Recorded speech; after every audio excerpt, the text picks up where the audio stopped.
The kitchen table had seen better decades. Its surface bore the accumulated damage of 3 generations coffee rings that no amount of scrubbing could lift crayon marks from when Ethan's mother was young enough to color outside the lines knife scores from his grandmother cutting vegetables for Sunday dinners that stopped happening after cancer took her in '98. Now at 2:03 on a Thursday morning that felt like the 100th consecutive Thursday of Ethan Carter's life, the table served as his workshop for poverty's endless maintenance requirements.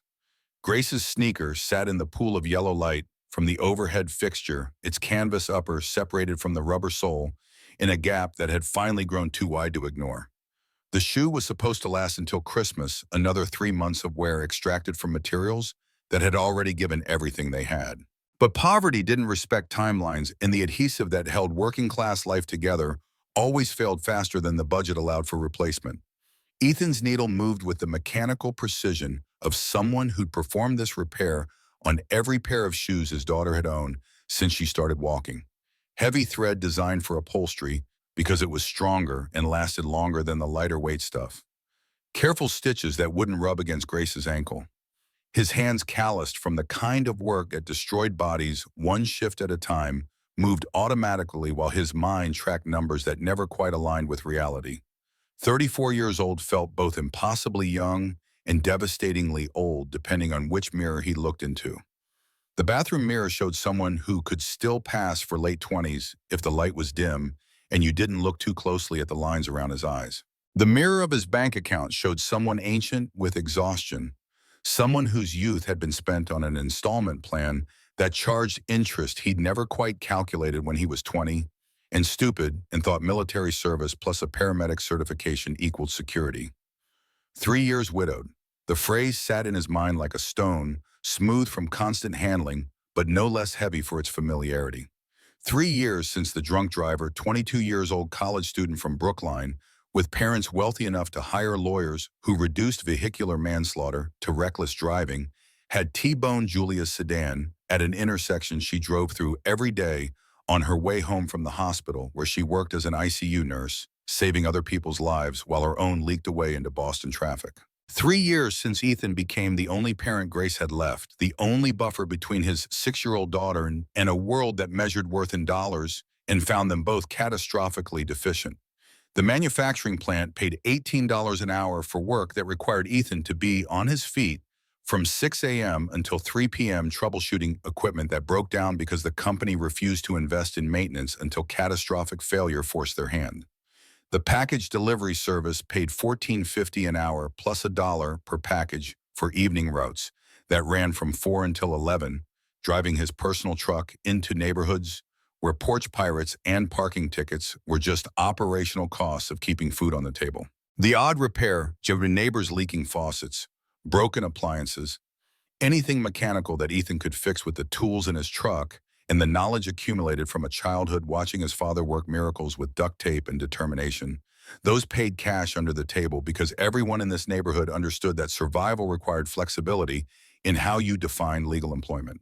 $42,000 last year, according to the tax return that had taken him 3 weekends to prepare, because paying someone to do it would have cost money better spent on things like shoes that didn't require surgical intervention to remain functional. 42,000 minus the 18,000 that went to rent for an apartment where the heat worked sporadically and the hot water required coaxing. Minus the 8,000 for groceries stretched across 52 weeks of meals, where protein was a luxury item and pasta was featured heavily because it was cheap and filling. And Grace didn't complain even though Ethan knew she was tired of spaghetti in all its endless variations. Minus the 6,000 for the truck's insurance and garden repairs that Ethan did himself because taking it to a shop meant labor costs that would double whatever the parts ran. Minus the 4,000 for utilities that climbed every winter when the landlord refused to insulate properly, and every summer when the ancient air conditioning unit struggled against humidity that made the apartment feel like breathing through wet cloth. Minus the 3,000 for Grace's school supplies and field trips and the endless small expenses that added up to thousands lunch money and book fare money and the fee for the spring concert and the cost of a costume for the class play. That left $3,000 to cover everything else. medical expenses for a 6-year-old who needed checkups and vaccinations, and the inhaler for the asthma that had appeared last year. Clothes that Grace grew out of faster than Ethan could budget for replacements. The emergency fund that was supposed to exist but never quite materialized because emergencies kept happening faster than savings could accumulate. $18,000 in debt remaining from Julia's cancer treatment, the deductibles and copays, and the experimental therapy that insurance refused to cover because experimental meant unproven, and unproven meant someone else's problem.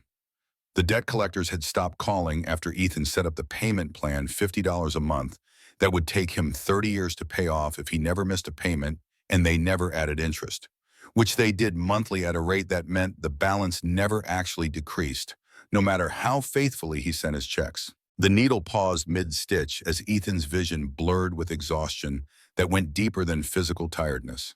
This was the bone-deep weariness of someone who'd been running on fumes for 3 years, who woke at 4:30 every morning and didn't stop moving until midnight or later, who measured his life in hours worked versus bills paid, and found himself perpetually short on both sleep and money. Grace's baby shoes sat in the drawer to his right, white leather now yellowed with age, impossibly small, the first pair Julia had bought when their daughter learned to walk at 10 months. Ethan reached out and touched them with one oil-stained finger, the morning ritual that kept Julia's memory from fading into the general blur of exhaustion and grief. Some men kept photographs on their nightstands or wore their wedding rings years after death made the vows null and void. Ethan kept baby shoes in a kitchen drawer and touched them every morning before the sun rose, whispering words to a wife who'd been dead longer than some marriages lasted. Still here, still fighting, still keeping the promise we made. The promise had been simple. No matter what happened, Grace would have every opportunity they could give her. Education stability. The chance to dream bigger than a 2-bedroom apartment in a neighborhood where gunshots occasionally punctuated summer nights. Julia had been fierce about that promise, making Ethan swear on their daughter's first birthday that if anything happened to her, he wouldn't give up, wouldn't let poverty or grief or the 1,000 daily humiliations of being broke determine what their daughter could become. Ethan had sworn, thinking that death was theoretical, something that happened to other people in other families. He'd sworn while Julia blew out candles on a grocery store cake and Grace smashed frosting into her hair, and the future stretched out before them like a promise that couldn't break. 3 years later, keeping that promise meant sewing shoes at 2 a.m. while his daughter slept in the next room, dreaming dreams that Ethan could barely afford to let her have. It meant working 3 jobs that collectively paid less than one decent job would have if decent jobs existed for high school graduates with paramedic certifications they no longer used and mechanical engineering degrees they'd never completed because life had other plans. It meant measuring coffee grounds to make them last, watering down milk to stretch it further, saying no to every request that came with a price tag while watching his daughter's face learn to stop asking. The final stitch pulled through canvas, and Ethan tied it off with the neat knot his father had taught him 30 years ago, back when showing a boy how to fix things was still considered valuable knowledge instead of obsolete skill in a world that preferred replacement to repair. He held the shoe up to the light, examining his work with critical eyes that had once assessed collapsed buildings for structural integrity and now assessed children's footwear for its ability to last 3 more months. Good enough. Everything in Ethan's life was good enough because excellent required resources he didn't have, and adequate was a luxury he couldn't always afford. The shoes would hold. Grace would wear them to school without the other kids noticing that they'd been repaired, without enduring the particular cruelty children reserved for classmates whose poverty showed through the gaps. The clock read 2:14 a.m. Ethan had been awake for 21 hours and 44 minutes, give or take the 10-minute power nap he'd grabbed in the truck between delivery stops. The shift at the manufacturing plant started in 4 hours and 16 minutes, which meant he should sleep now if he wanted to function tomorrow. But his brain was still calculating expenses and timelines and the impossible mathematics of making $42,000 cover the cost of raising a child in a city where the median household income was $78,000 and climbing. The apartment breathed around him with sounds that 3 years of residence had rendered familiar. The radiator clanking as it tried to heat rooms, whose windows leaked cold air through gaps. The landlord refused to seal the couple upstairs, fighting in muffled Spanish about money or infidelity, or whatever people with more energy than sense fought about at 2 a.m. the distant wail of sirens heading toward whatever disaster was unfolding in some other pocket of the city's endless emergencies. Ethan stood joints protesting movement after too long sitting and crossed to the sink to wash the thread residue from his hands.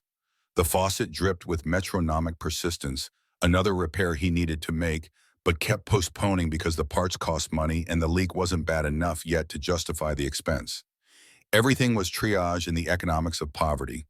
Everything evaluated on a scale of urgent versus merely necessary versus someday if resources permit. He dried his hands on a towel that had been white when Julia bought it 5 years ago and was now the gray of things that got washed too many times with insufficient detergent, then moved to the refrigerator to assess tomorrow's lunch situation. Half a loaf of bread that was approaching the edge of acceptable freshness. Peanut butter running low, but not quite low enough to justify buying more before the next paycheck. An apple that would serve as fruit if he didn't look too closely at the brown spot spreading across one side. The makings of a lunch that would keep Grace fed until dinner if Ethan packed it carefully and she ate everything without complaint. He pulled out bread and began constructing the sandwich with the precision of an engineer maximizing limited resources. Peanut butter spread thin enough to see the bread's texture underneath covering edge to edge, so Grace wouldn't notice that there was less than usual. Apple sliced to remove the brown part, arranged to look abundant on the small plate from the dollar store set that was missing two pieces but still functioned adequately. And then the most important part of the daily ritual, the element that mattered more than nutrition or presentation or any of the purely functional aspects of lunch preparation.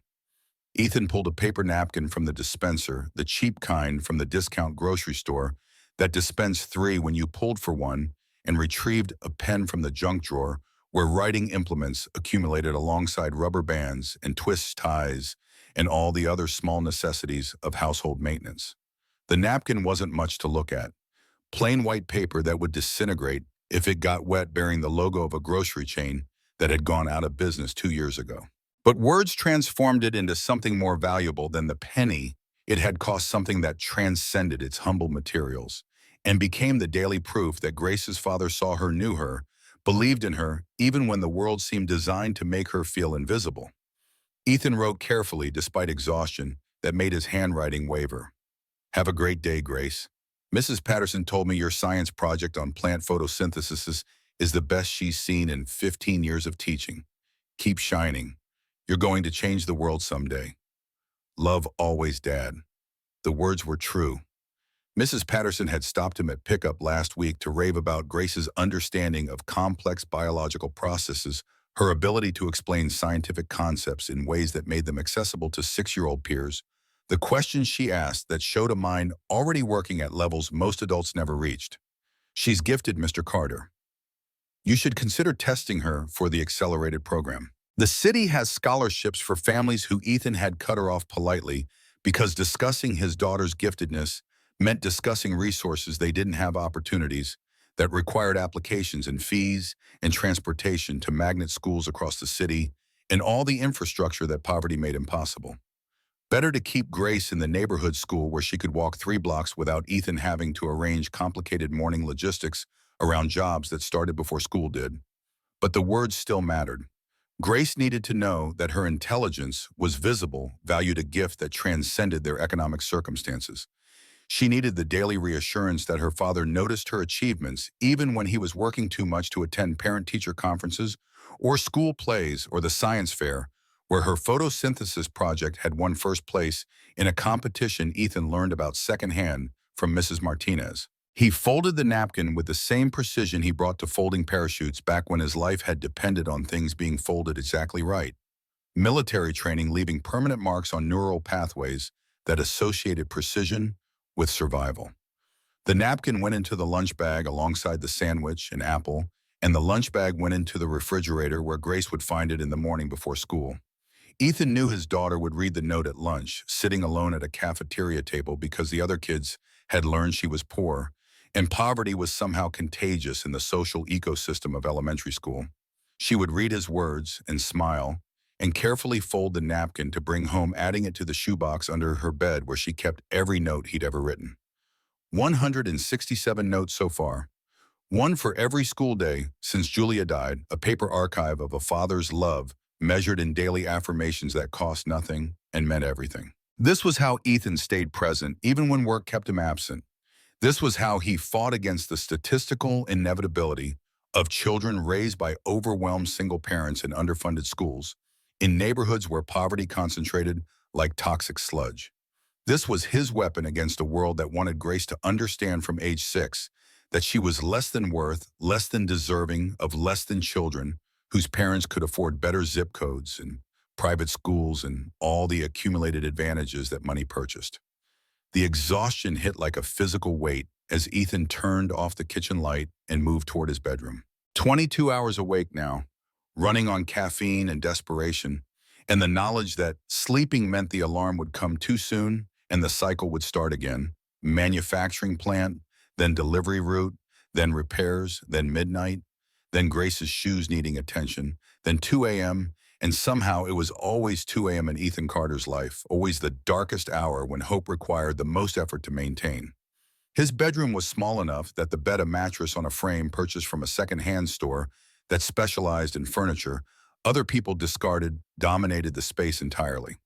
Clothes hung in a closet that had lost its door before Ethan moved in. A lamp from the dollar store sat on a nightstand that had been Julia's grandmother's, one of the few pieces that survived the downsizing from their old 2-bedroom apartment to the smaller, cheaper version. Ethan didn't bother undressing beyond removing his work boots and the jeans that smelled like gasoline from the delivery truck. The Red Sox t-shirt he'd slept in for the past 3 nights was good for one more night because doing laundry cost quarters they didn't have, and the laundromat was 6 blocks away, and hauling clothes there meant finding time that didn't exist. He set the alarm on his phone for 4:30 a.m., 4 hours and 14 minutes from now, enough time for sleep that wouldn't quite refresh but would keep him functional through tomorrow's shift. The phone was 3 years old, screen cracked from being dropped on concrete battery, holding charge for maybe 6 hours if he didn't use it much. Another thing that needed replacing on a timeline that kept getting pushed back because newer models cost money, and this one still technically worked. In the darkness, lying on sheets that needed washing but wouldn't get washed until the weekend, Ethan closed his eyes and tried to quiet the mental calculator that never stopped running. Tomorrow's delivery route would bring in $63 if he hit the per-package bonus. Saturday's repair job for Mrs. Martinez's refrigerator would add 40. Sunday, he'd promised to help the Johnsons fix their furnace for 60 more. $163 by Sunday night, which meant he could buy the new shoes Grace actually needed instead of sewing the old ones again, except her winter coat was getting too small, and winter was coming, and coats cost more than shoes, and the calculations spiraled into impossible choices that haunted the boundary between waking and sleep. Julia's face appeared in his mind the way it always did in these moments. Not the hollow-cheeked, ravaged version from her final days when cancer had consumed everything soft and left only angles and agony, but the laughing version from their wedding day when she'd been 23 and he'd been 21, and the world had seemed full of possibility. That didn't come with price tags they couldn't afford. Still fighting, he whispered into the darkness the same words he'd whispered every night for 3 years. Still keeping our promise. Still making sure Grace knows she matters. Sleep came reluctantly, pulling him under into dreams that mixed memory and anxiety in proportions that left him waking exhausted even when he managed to sleep. 40 floors above Boston in a penthouse apartment where floor-to-ceiling windows transformed the city into an illuminated map of other people's lives. Victoria Hayes stood watching lights reflect off harbor water while her stomach twisted with pain she'd been managing for 8 months through a combination of prescription medication and sheer stubborn refusal to acknowledge that her body was failing. The view cost $11,000 per month, plus association fees that doubled the number, but bought access to amenities. Victoria never used the gym with personal trainers. The rooftop garden where residents grew herbs they'd never cook with the concierge service, that arranged restaurant reservations and theater tickets, and all the small conveniences that wealth made possible. The apartment itself was beautiful in the sterile way that interior designers created when given unlimited budgets and minimal direction. White walls and modern furniture, and art that had been selected for investment value rather than aesthetic appeal. Victoria hated it, had hated it since Owen died, and the space transformed from home into museum, every surface a reminder of shared life that ended too abruptly and left her alone in rooms designed for two. But moving men admitting that she couldn't handle living with ghosts and admitting weakness wasn't something Victoria Hayes did not in business, and certainly not in the personal life she kept carefully separated from the professional persona she projected. 30 years old, CEO of Hayes Development Group, net worth estimated at $83 million depending on how you valued the company and whether you counted liquid assets versus equity holdings. Featured in Forbes 30, under 33 years running. Boston Magazine's most powerful women list every year since Owen's death. The Ice Queen according to business reporters who found her boardroom style intimidating and her refusal to discuss her personal life frustrating. The nickname amused Victoria in a distant way because they thought they were insulting her, when actually they were describing her superpower, the ability to make decisions based on logic rather than emotion, to cut through sentiment and identify the most efficient path forward, to operate with the cold calculation that built billion-dollar companies from ambitious blueprints. Owen had understood that the ice wasn't natural, but constructed protective coloring that let a woman navigate rooms full of men who assumed her gender made her weak until her competence proved them wrong repeatedly and forcefully. But tonight the ice was cracking under pressure that had nothing to do with business and everything to do with biology that refused to respect her authority. The pain had started as minor discomfort 6 months ago, the kind of digestive upset that could be attributed to stress or bad lunch choices or the general wear of running a company that employed 400 people whose livelihoods depended on Victoria's decisions. She'd ignored it because acknowledging it meant doctor's appointments and tests and the possibility of diagnosis that would make her vulnerable in a professional environment that consumed weakness like sharks consume blood and water. Then the discomfort became pain. Then the pain became episodes that doubled her over in private moments, bathroom stalls during board meetings, her office after everyone went home, the shower where water could mask the sounds of distress she refused to voice where anyone could hear. Then the episodes became more frequent, progressing from weekly to daily, to the current state where pain was her constant companion, and the moments of relief were notable for their rarity.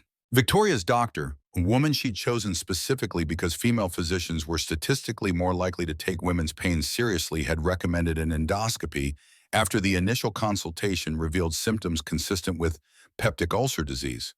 The word ulcer had sounded manageable, something that could be treated with medication and lifestyle changes that Victoria had no intention of implementing, because changing her lifestyle meant admitting that something was wrong. The endoscopy had revealed not an ulcer but gastritis, severe enough that bleeding was inevitable if she didn't address the underlying causes which the doctor had identified with clinical precision as stress and irregular eating patterns and the kind of punishing work schedule that destroyed digestive systems designed for regular meals and adequate sleep. She'd written prescriptions for proton pump inhibitors and H2 blockers and scheduled follow-up appointments that Victoria attended irregularly because admitting she needed ongoing medical monitoring felt like surrendering to weakness.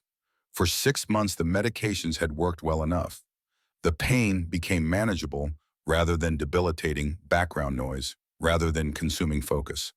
Victoria learned to recognize the warning signs, the burning sensation that preceded episodes, the nausea that suggested she'd pushed too hard without eating, the dizziness that meant her blood pressure was dropping because internal bleeding was stealing red blood cells faster than her body could replace them. Tonight, all the warning signs were present and intensifying despite the medication she'd taken an hour ago. The burning had become searing. The nausea had progressed to the edge of vomiting. And the dizziness suggested that something had shifted from chronic problem to acute crisis, the difference between managing illness and experiencing medical emergency. Victoria pressed her hand against her abdomen and felt muscles rigid with tension, her body's involuntary response to pain it couldn't escape. The reflection in the window showed a woman who looked successful. Black silk pajamas that cost more than most people spent on entire wardrobes, diamond earrings she'd worn to a charity gala 3 weeks ago, and forgotten to remove hair that maintained its professional styling even at 2 a.m. because twice-weekly appointments with colorists and stylists made maintaining appearance effortless. But success was just surface cosmetic achievement that masked the reality of a 30-year-old widow, raising a 4-year-old daughter alone while building a company, and hiding illness and maintaining the fiction that she had everything under control when actually control was an illusion she projected with decreasing conviction. Sophie was asleep in the next room door, closed against the sounds of her mother's distress. 4 years old and already learning to exist quietly to minimize her needs to understand that mommy had important work that couldn't be interrupted by childish demands. Victoria tried to compensate scheduled quality time, hired the best nannies money could buy, arranged educational experiences and play dates and all the infrastructure of enriched childhood that wealth made possible. But guilt remained her constant companion because she knew that what Sophie needed wasn't experiences or nannies, but a mother who was present rather than perpetually distracted by the next crisis demanding attention. The pain intensified sharply, a spike that made Victoria gasp and double over one hand, bracing against the window while the other clutched her stomach, as if external pressure could somehow contain internal bleeding. This wasn't manageable. This wasn't background noise. This was the acute crisis her doctor had warned about, the moment when chronic condition became emergency, requiring immediate intervention. Victoria's phone sat on the kitchen counter 20 feet away, distance that suddenly seemed vast when walking required coordination her pain-racked body couldn't quite achieve. She stumbled towards it, vision blurring at the edges in a way that suggested blood pressure, dropping fast, and fumbled the device with hands that shook despite her determination to maintain control. The contact list was organized alphabetically by first name because Victoria had never bothered changing the default settings, and because alphabetical made sense when you weren't thinking clearly. Luke Harrison was her personal assistant, lived 10 minutes away, had handled midnight emergencies before, when board crises required immediate attention. She tried to focus on the screen, but her vision kept doubling, letters shifting in ways that made reading impossible. Her finger pressed what she thought was Luke's contact, and the phone began dialing, while Victoria sank to her knees on marble tile that was cold and hard and unforgiving against bones that suddenly felt too fragile to support her weight. The call connected. Victoria tried to speak, but pain stole her breath, left her gasping into the phone like someone drowning in air. Words finally came desperate and unclear. "Help me, please. I'm stuck. I can't." A voice on the other end, male and alert, in a way that suggested the person wasn't sleeping. "Who is this?" Victoria's mind scrambled for explanation, for coherent sentences that would communicate emergency without revealing the extent of her vulnerability. But clarity was escaping, along with consciousness, and in the gap where logic should have operated, memory surfaced unbidden. Owen's voice from 2 years ago, lying in their bed during one of the conversations they'd had after his diagnosis, made death feel proximate. "If anything happens to me and you need help, real help, the kind where your life depends on someone showing up, there's a man you should call. Ethan Carter. He was my best friend. He saved my life once, and he'll save yours if you need him, because that's who he is." Victoria had promised to remember the name, had saved the contact information Owen gave her, even though she'd thought the conversation was paranoid planning for disasters that wouldn't happen. Owen was healthy. Owen was careful. Owen wasn't going to die in some industrial accident that turned routine building inspection into tragedy. But Owen had died anyway, and now his voice was in her head, giving instructions she barely understood through pain that was consuming rational thought. The words came out as desperate whisper. "You have to come. Owen said you would help." Ooh, sure. Then consciousness slipped away, and Victoria collapsed fully onto the cold marble floor, phone still clutched in her hand, while 40 floors below the city continued its endless motion, indifferent to individual crises playing out in expensive apartments where wealth couldn't prevent suffering. 8 years earlier, in a different life, when Ethan Carter was 26 and stupid enough to think he understood fear, training exercise was supposed to teach recruits how to navigate collapsed structures without becoming casualties themselves. The Boston Emergency Rescue Team took training seriously because inadequate preparation killed rescuers with depressing regularity, and the department had built an elaborate simulation facility designed to replicate every variety of structural failure their teams might encounter in the field. The building collapse simulator was 3 stories of reinforced concrete and adjustable hydraulics that could create realistic debris fields, unstable floors, confined spaces that required specialized extraction techniques. It looked like a war zone, rubble everywhere, exposed rebar dust so thick it coated your lungs and turned breathing into conscious effort.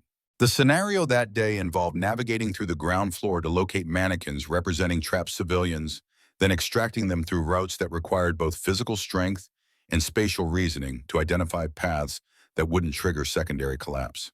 Ethan had been cocky. That was the word Owen used later when they were reviewing what went wrong, and Ethan couldn't argue because cocky was accurate. He'd been the fastest recruit in their class, the one who completed confined space drills in record time, the one who scored highest on the written exams that tested knowledge of structural engineering principles and rescue techniques. Being fast and smart had made him careless, and careless in rescue work was just suicide with extra steps. The concrete slab fell because Ethan had ignored the warning signs that experienced rescuers would have recognized the cracking sound that meant hydraulic pressure was building, the slight vibration that indicated structural instability, the dust falling from above that suggested movement in materials that should have been static. He'd been focused on reaching the mannequin trapped under debris 15 feet away, so focused on the objective that he'd missed the context, and context was what kept you alive when buildings tried to kill you. The slab was maybe 800 pounds of reinforced concrete edges, jagged from simulated fracture, descending with the speed that gravity imposed on massive objects. Ethan saw it falling, understood immediately that he couldn't outrun it, tried to dive sideways, but the confined space didn't allow for sideways, and the slab caught him from the waist down, pinning him against rubble that had been carefully arranged to simulate realistic debris field, but which became terrifyingly real when it was crushing your legs. The pain was immediate and comprehensive, the kind of agony that made coherent thought impossible and reduced existence to pure sensation. Ethan couldn't feel his legs, which meant nerve damage or severed spinal cord, or a dozen other catastrophic injuries that meant wheelchairs and disability, and futures that evaporated under concrete weight. He tried to breathe, but the position compressed his diaphragm, made drawing air feel like pulling against elastic that was stretched to breaking. Panic set in with chemical swiftness, adrenaline flooding his system, heart rate spiking to levels that made his chest hurt, vision narrowing to tunnel that contained only pain and fear, and the terrible understanding that he was going to die in a training exercise, that his mother would get a folded flag, and a speech about sacrifice, that this stupid mistake would be the last thing he ever did. The radio crackled, and Owen's voice came through calm in a way that felt obscene given the circumstances. "Ethan, I need you to focus on my voice, just my voice. Everything else can wait. Can you hear me?" Ethan tried to respond, but pain made speech impossible, left him gasping into the radio with sounds that were barely human. "I'm going to take that as yes. Now listen carefully. You're going to be okay. The team is working to get that slab off you, but it's going to take time because we need to do it carefully or we'll make things worse. So here's what you're going to do. You're going to breathe with me. In through your nose, hold for 3 counts, out through your mouth. We'll do it together. In, 2, 3, hold, 2, 3, out, 2, 3. The breathing pattern was something they'd taught in basic training, a technique for managing stress responses when situations spiraled beyond control. Ethan had dismissed it as theoretical nonsense when instructors described it, but now with Owen's voice providing structure and his own body threatening to shut down from shock, the pattern became lifeline. In through the nose. The air felt thick with concrete dust, but it was air oxygen reaching lungs that were starved for it. Hold for 3. His chest expanded against the pressure, fighting for space.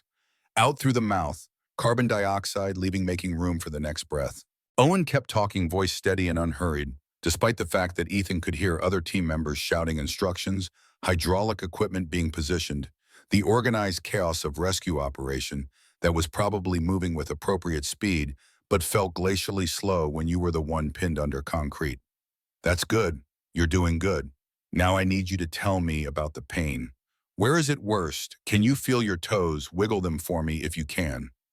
Ethan couldn't feel his toes, couldn't feel anything below his waist except generalized agony that suggested extensive damage. His attempt to communicate this came out as strangled sound that Owen interpreted with the skill of someone who'd done this before. "Okay, no feeling below the waist. That's actually not as bad as it sounds. Could be the position cutting off circulation rather than nerve damage. We'll know more when we get you out. Right now I need you to keep breathing with me. In, 2, 3, hold. 2, 3, out. 2, 3. For 45 minutes, Owen maintained that steady rhythm, never wavering, never showing fear or doubt or any of the emotions that must have been present, because Ethan later learned that the situation had been much worse than Owen's calm suggested. The slab had fractured during placement, meaning any attempt to lift it risked pieces breaking off and crushing Ethan completely. The team had needed to construct elaborate shoring to stabilize the slab before they could begin an extraction, and the whole operation had been one miscalculation away from turning training exercise into fatality. But Owen never communicated any of that urgency. His voice remained steady, providing the plan that transformed Ethan's panic into something manageable. Breathe, count, hold, release. Focus on the immediate task rather than the overwhelming context. Survive the next breath, then the next until surviving became continuous rather than moment by moment. When the hydraulic jacks finally lifted the slab and hands pulled Ethan free, he was shaking so violently that standing was impossible. Owen caught him, held him upright, with one hand gripping the back of his neck in the way soldiers did when words weren't adequate for the moment. You did good, brother. Kept it together when your body wanted to quit. That's all you can do when the world comes down.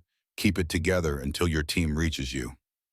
Ethan's voice shook as badly as his body. I failed. I panicked. If this had been real, you'd have done exactly what you needed to do, stayed alive until help arrived. Panic is just fear without a plan. I gave you a plan. Next time you'll have your own. They had sat together in the locker room afterward while EMTs checked Ethan for injuries that turned out to be surprisingly minor: deep bruising, temporary nerve compression, no fractures or permanent damage beyond the psychological scars that came from understanding how quickly death could arrive when you made mistakes in situations that didn't forgive carelessness. Owen had bought him coffee from the machine that dispensed liquid that was technically coffee, in the same way that the simulator was technically a building functionally accurate, but missing essential qualities that made the real thing meaningful. They'd sat drinking terrible coffee while Owen explained something that Ethan had never forgotten. The job isn't about being fearless. Anyone who tells you they don't feel fear in situations like that is either lying or sociopathic. Fear is appropriate response to life-threatening circumstances. The job is about having a plan for what you do with the fear. You breathe. You focus. You take the situation apart into manageable pieces, and you handle one piece at a time until you've handled them all. How do you stay that calm? How do you keep your voice steady when everything's falling apart? Owen had smiled, tired and genuine. I don't stay calm. I perform calm. There's a difference. Inside, I'm as terrified as anyone, but outside, I project the calm that other people need to borrow until they find their own. That's leadership in crisis situations: not being unafraid, but being willing to act like you're unafraid so that other people have something to hold on to when they're drowning in fear. That conversation had shaped Ethan's entire approach to rescue work. For the next 6 years, he practiced that performance of calm until it became second nature, until his voice stayed steady even when his heart was racing, until he could assess disaster scenes and make decisions and coordinate extractions while some part of his mind remained terrified. But functional terror didn't prevent competent action. Owen had saved his life that day, but more than that, Owen had taught him how to save other lives by mastering the performance of competence under pressure. The lesson had served Ethan through hundreds of calls, car accidents, and building fires and medical emergencies, where staying calm meant other people stayed alive long enough to reach definitive care. But the lesson had its limits. 2 years ago, when Owen Hayes died in an industrial building collapse, and Ethan wasn't there because he'd taken the day off after losing teammate Rodriguez to a warehouse fire the week before the performance of calm had shattered completely. Ethan had been at home with Julia, trying to process the trauma of watching a friend and colleague burn to death in a structure they'd been sent to clear, when his phone rang with news that Owen had gone into a building that everyone knew was unstable, had saved 11 workers who were trapped when construction shortcuts caused catastrophic failure, had gone back for a 12th worker, despite radio warnings that secondary collapse was imminent. The building had come down while Owen was inside. The team had recovered his body 6 hours later, crushed under tons of concrete that no amount of calm breathing could have survived. Ethan had listened to the recordings afterward, Owen's final radio transmissions, that someone in the department had leaked against protocol, but which everyone on the team listened to anyway, because you needed to know, needed to understand how death came when it came. Owen's voice had been steady until the end, performing calm, even when he must have known that the groaning sounds above him meant the ceiling was coming down. That this time there would be no rescue operation because he was the rescue operation, and sometimes rescuers died when the people they were trying to save couldn't be saved fast enough. The last thing Owen said, voice still steady despite the sound of concrete beginning to fail. "This is Hayes. I'm trapped in the southeast corner. If anyone's listening, if Ethan's listening, I could use you, brother." Ethan had listened to that recording 50 times, 100 times, until the words were carved into his memory with the acid of guilt that never fully healed. Owen had called for him, had died calling for him. And Ethan hadn't been there because he'd been too weak to show up for shift after Rodriguez died, had let fear make him stand still when Owen's last lesson had been that fear was just inadequate planning. He'd quit the team the day after Owen's funeral, couldn't handle the responsibility anymore, couldn't walk into burning buildings knowing that the person next to him might not walk out, couldn't perform calm when his insides were screaming that death was coming for all of them eventually, and staying on the job just meant giving it more opportunities to collect. The quitting had felt like relief for approximately 48 hours. Then it had felt like cowardice. Then it had felt like betrayal of everything Owen had taught him about facing fear with plans instead of retreat. For 2 years, Ethan had carried the weight of that failure alongside all his other weights. Julia's death, Grace's needs, poverty's endless demands, until the burden became so familiar that he stopped noticing it was there. But he never stopped hearing Owen's voice in his head. "When someone needs help, you move. You don't think, you just move." Ethan had stopped moving, had let fear make him stand still, had failed the final lesson his best friend tried to teach him. The phone's vibration at 2:03 a.m. pulled Ethan from sleep that wasn't quite sleep, the shallow dozing that came when exhaustion made rest necessary, but anxiety made rest impossible.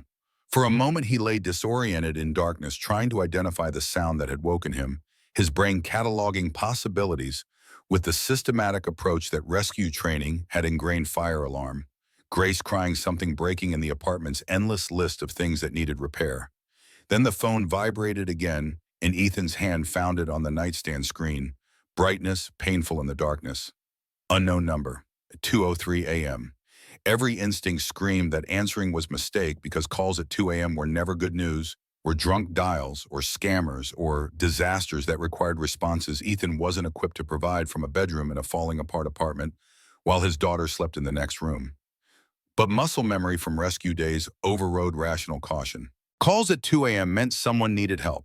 And the 6 years when Ethan's job was answering those calls had created neural pathways that activated before conscious thought could intervene. His thumb accepted the call, and his voice functioned on autopilot, even though his brain was still catching up to being awake. "Hello." The voice on the other end was female, panicked, barely coherent, through gasps that suggested pain or fear or both. The sound triggered immediate assessment mode that Ethan thought he'd left behind when he quit the team: respiratory distress. Possible shock needed immediate evaluation to determine severity. "Help me, please. I'm stuck. I can't." Ethan was already sitting up, feet finding the floor, body responding, before his conscious mind had fully processed what was happening. His voice shifted into the calm authority that had once commanded emergency scenes, the performance of competence that Owen had taught him. "Who is this? What's your location?" The woman's breathing was rapid and shallow in a way that suggested hyperventilation or panic attack or physical injury that was restricting normal respiratory function. Ethan's mind ran through diagnostic possibilities while waiting for response that would provide context for the distress he was hearing. "You have to come. Owen said, Owen said you would help." The name hit Ethan like physical impact, stopping his breath and his thoughts and his ability to process anything beyond the single impossible syllable. Owen. Owen Hayes. Dead 2 years. How could this stranger know that name? How could she possibly understand that invoking Owen's name would make Ethan grab his jacket and run out the door without asking another single question? His voice came out sharp, focused, slipping back into emergency response mode that had served him through 6 years of disaster scenes where hesitation killed people and decisiveness saved them. "Where are you? Give me an address." The woman provided an address through waves of pain that made her voice break between words. Ethan's brain processed the location automatically: downtown Boston, Beacon Hill, 20 minutes from his apartment, if traffic cooperated, and maybe 30 if it didn't. The neighborhood was wealthy in a way that meant Ethan had never had reason to visit it, where monthly rent exceeded his annual income, and where people like him were only present as service workers or delivery drivers passing through on their way to somewhere else. "I'm coming. Stay on the line." But the call had already disconnected, leaving Ethan holding dead phone in darkness, while questions cascaded through his mind faster than answers could form. Who was this woman? How did she know Owen's name? Why would Owen have told anyone to call Ethan when Ethan had abandoned the team and failed to show up when Owen died calling for him? Why now at 2 a.m. on a Thursday that had been indistinguishable from every other exhausted Thursday in Ethan Carter's life? None of the questions had answers, but all of them would have to wait, because Owen's name meant dropping everything and moving, because even dead Owen had authority over Ethan's actions in ways that the living world never quite managed, because debt to the person who saved your life didn't expire when they died and actually intensified because you could never repay them directly. Ethan pulled on jeans that he'd discarded hours earlier, grabbed the Red Sox jacket that had been Julia's favorite because she'd grown up in Fenway's shadow, and baseball was religion in her family. His keys were where he always left them, on the hook by the door that he'd installed himself after the landlord refused to replace the broken one. His wallet went into his back pocket, despite the fact that he had maybe $20 cash, and credit cards that were maxed out, because wallet meant identity, and identity might matter if this turned out to be a situation requiring official intervention. Mrs. Rosa Martinez lived next door in apartment 3B, close enough that Ethan could hear her television through the walls when she stayed up late watching telenovelas that reminded her of the Cuba she'd left 40 years ago. He knocked urgently, the kind of knocking that communicated emergency without being loud enough to wake the entire floor, and counted the seconds until she answered, because every second was a second that the woman on the phone was suffering whatever crisis had made her call. The door opened after 15 seconds that felt like 15 minutes, and Mrs. Martinez stood there in a bathrobe that had probably been expensive when she bought it in 1985, and was now worn soft with decades of washing. Rosary beads hung from her hand in the way that suggested she'd been praying before sleep, and her expression shifted from confusion to concern as she registered Ethan's face. "Mijo, what's wrong?" Ethan's Spanish was terrible, despite living next door to Mrs. Martinez for 3 years and receiving regular lessons she insisted on providing, but he understood that mijo meant something like, "my son," and carried the warmth of affection that made her more family than neighbor. "Emergency. I need you to watch Grace. Please." Mrs. Martinez didn't ask questions, because questions could wait until crisis was resolved, and because she understood that single parents needed community that would show up at 2 a.m. without demanding explanations. She simply nodded and shuffled toward Ethan's apartment in slippers that made soft sounds against hallway carpet that needed replacing. "Go. I stay with Grace. You do what you need to do." Ethan wanted to explain, wanted to provide context that would make this midnight departure make sense, but explanation required time he didn't have, and understanding he couldn't provide, because he didn't understand himself why Owen's name had made him respond with such immediacy. He settled for squeezing Mrs. Martinez's shoulder in gratitude that couldn't be verbalized, then ran for the stairs because the elevator was slow and unpredictable, and stairs meant control. The truck was where he'd left it, in the parking lot behind the building windows, already developing frost because November in Boston meant winter was coming, and his truck's heating system worked sporadically when it worked at all. The engine coughed on the first try, caught on the second, and Ethan pulled onto empty streets while his mind raced through possibilities that all led to questions without answers. Owen's name. A woman he'd never met invoking Owen's name like a password that granted access to Ethan's immediate response. The address in Beacon Hill where people with money lived, lives that didn't intersect with the lives of people like Ethan, except in service relationships where the wealthy paid the poor to maintain the infrastructure of their comfort. Owen's face appeared in Ethan's memory with painful clarity, the way he'd looked during their last conversation 6 months before he died, sitting in a coffee shop in Davis Square, talking about life after rescue work, because Owen had transitioned out of the department into corporate safety consulting.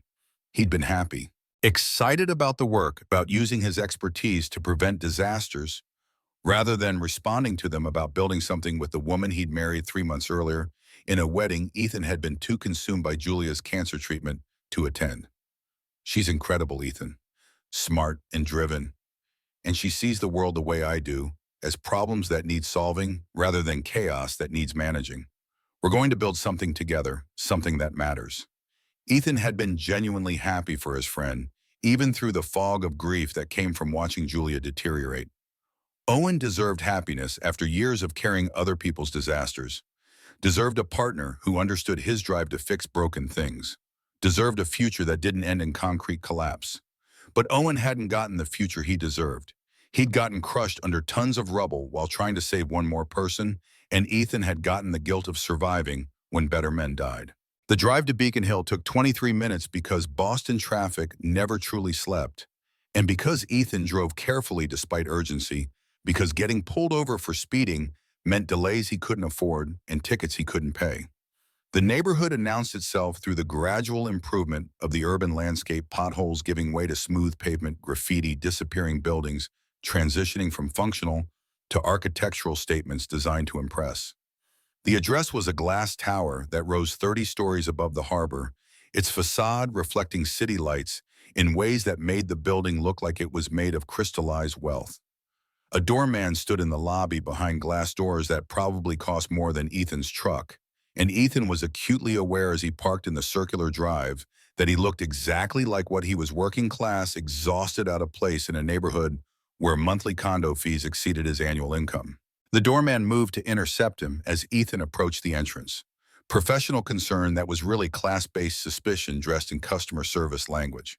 But Ethan's rescue training ticked in before the doorman could speak, posture and voice conveying authority that came from years of commanding emergency scenes where seconds mattered and protocol was obstacle to overcome. Medical emergency apartment 804. I received a call. Let me through. The doorman hesitated, evaluating Ethan with eyes that had been trained to identify threats and finding someone who looked poor but it sounded competent. The hesitation lasted maybe 3 seconds before professional judgment decided that preventing legitimate emergency response was worse risk than allowing potential intruder into building. 8th floor, elevators on your right. Ethan ran for the elevator, the lobby's marble floors and expensive art, and the whole elaborate infrastructure of luxury registering as peripheral detail that didn't matter when someone was suffering crisis severe enough to make them call strangers at 2 a.m. The elevator rose with smooth silence that spoke to engineering quality his budget would never experience, depositing him on the 8th floor in a hallway where even the carpet spoke of money spent on appearances. Apartment 804's door was a jar gap of maybe 2 inches that suggested either interrupted exit or inability to close it properly. Ethan pushed it open and stepped into chaos that his training immediately organized into triage categories. Furniture knocked over ottoman on its side table displaced throw pillows scattered. Lamps shattered on hardwood floors that gleamed with the particular shine that came from professional cleaning services. And in the center of the disaster, a woman on her knees clutching her abdomen, face so pale it looked translucent, covered in cold sweat that suggested shock or blood loss or both. But on her, a little girl, maybe 4 years old, dark hair and pajamas printed with cartoon characters, tear-streaked face, showing the particular terror that came from watching a parent suffer and being powerless to help. "Mommy, Mommy, please wake up." The child's voice was breaking with sobs that came from deep terror, the kind of crying that suggested she'd been at this for a while and was running out of hope that crying would make anything better. Ethan ran to the woman and dropped to his knees beside her, hands already reaching for her wrist to check pulse before his conscious mind had fully caught up to the situation. The physical assessment was automatic muscle memory from 6 years of practice, making evaluation faster than thought. Skin ice cold. Pulse rapid and thready, maybe 120 beats per minute. Breathing shallow and irregular, respiratory rate elevated, but depth insufficient for adequate oxygenation. These were textbook signs of hypovolemic shock, the cascade of physiological responses that occurred when blood volume dropped too low to maintain adequate circulation. The most likely cause, given the abdominal pain, was internal bleeding, probably gastric, based on the way she was clutching her stomach and the pallor that suggested she'd been bleeding for a while. This was acute crisis requiring immediate hospital intervention, and every second of delay increased the risk of irreversible organ damage or death. Ethan's voice came out calm and steady, despite the adrenaline that was making his hands want to shake. "Ma'am, can you hear me? I'm here to help. Can you tell me your name?" The woman's eyes fluttered open, confusion and pain written across features that suggested she was fighting to maintain consciousness. Her lips moved, but sound came out barely audible, words slurred with the effort of speaking through trauma that was shutting down non-essential systems. Who, who are you? My name is Ethan Carter. You called me, or someone called me using your phone. I'm here to help. Can you tell me what happened? The woman tried to answer, but pain cut through whatever she'd been about to say, doubling her over with a moan that made the little girl beside her start crying harder. And then the hallway erupted with noise, doors opening along the corridor as residents woken by the commotion emerged to investigate. Ethan heard voices before he saw people, the particular tone of wealthy individuals who were accustomed to being insulated from other people's crises and were annoyed that insulation had failed. An older man in a bathrobe that probably cost more than Ethan's monthly rent appeared in the doorway, face showing concern that was rapidly being replaced by suspicion as he registered Ethan's presence.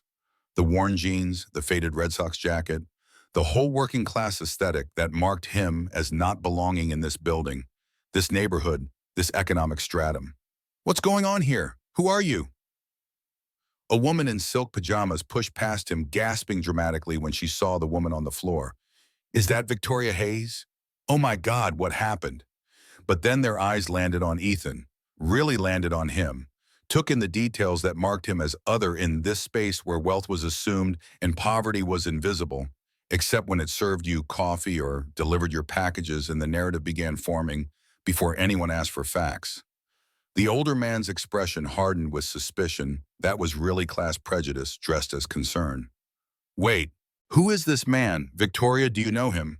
Victoria, the woman on the floor, now identified by name, tried to speak, but pain was winning, stealing her ability to communicate anything beyond the moans that suggested she was losing the fight to stay conscious. The woman in silk pajamas crossed her arms in a posture that radiated judgment. "A single dad from the poor side of town, and the CEO calls him in the middle of the night. This is ridiculous." Ethan heard the words catalog them as information about how these people saw him and how they would continue to see him, regardless of what he did or said, and dismiss them as irrelevant, because their opinions mattered exactly zero compared to the life or death situation unfolding on their expensive hardwood floors. Another voice joined the chorus, a man in designer loungewear that screamed money in the particular way that expensive casual wear always did. "If she's sick, she should call a doctor, not some random man." The little girl looked up at Ethan with desperate, pleading eyes that were every terrified child's eyes, the universal expression of needing an adult to make the scary world make sense. "Please help my mommy, please."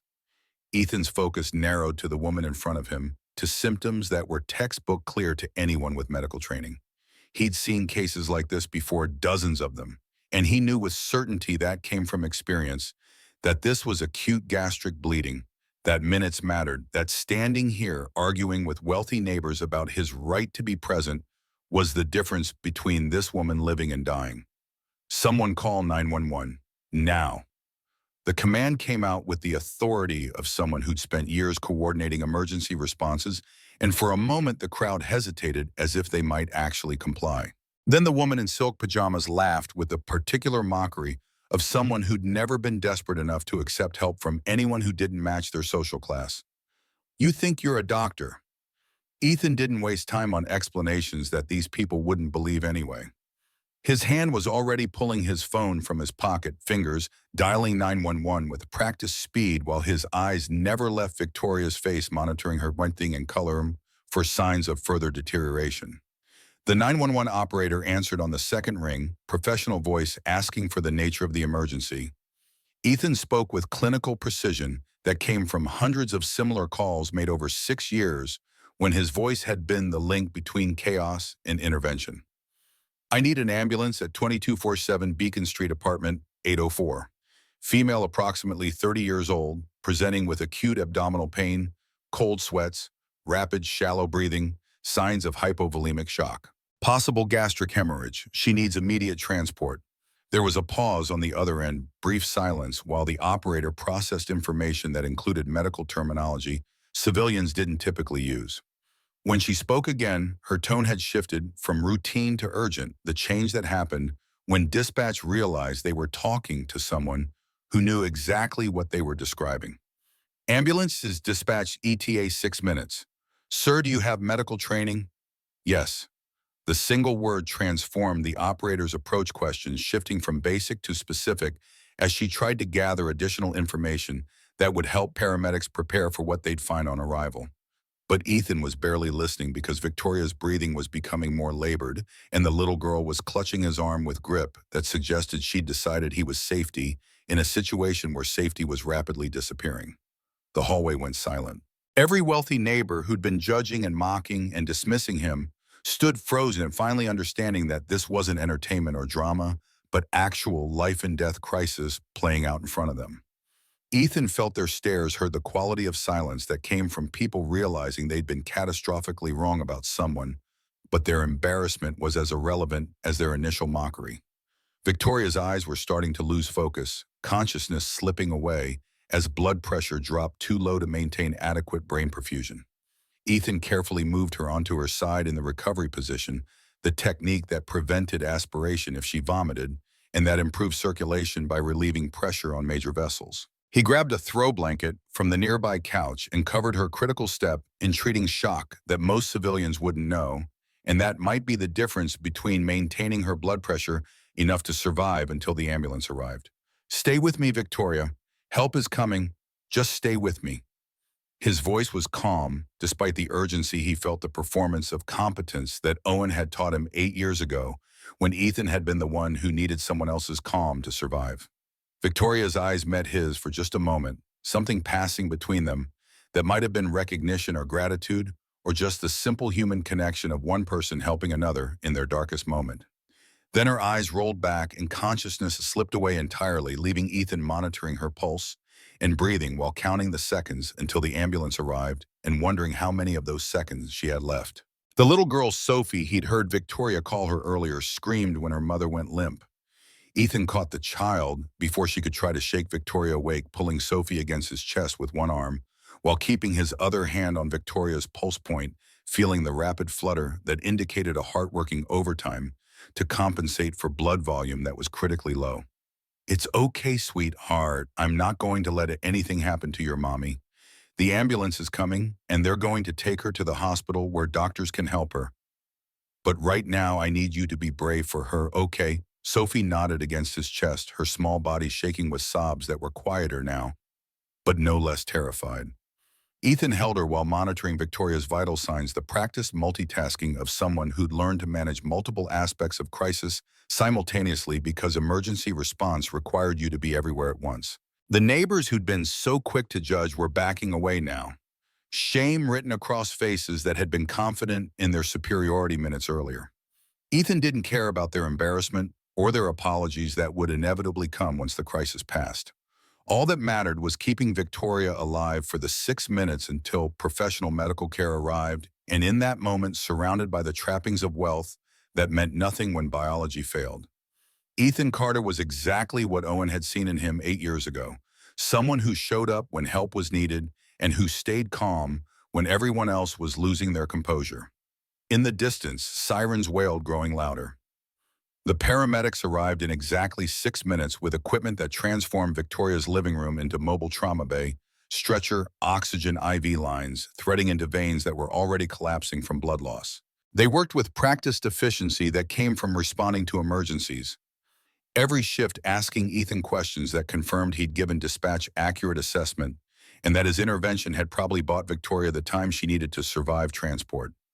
One paramedic, maybe 30, built like someone who lifted patients for a living, looked at Ethan with recognition that came from professional to professional. You the caller. Yeah. Textbook assessment. You work in medicine. Used to emergency rescue. Not anymore.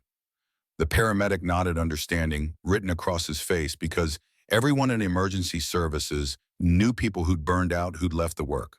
because watching people die took toll that eventually exceeded what human psychology could sustain. He didn't ask why Ethan had quit or what had driven him away from work he was clearly trained for. Instead, he just said what mattered in the moment. You saved her life tonight. 10 more minutes and we'd be calling the medical examiner instead of transporting. They lifted Victoria onto the stretcher with movements choreographed through thousands of similar transfers, one paramedic managing the IV bag, while the other stabilized her head and neck. Sophie stood frozen, watching her mother being taken away, small face showing terror that 4-year-olds shouldn't have to carry, but which life sometimes imposed anyway. Ethan scooped the child up before she could protest or try to follow the stretcher.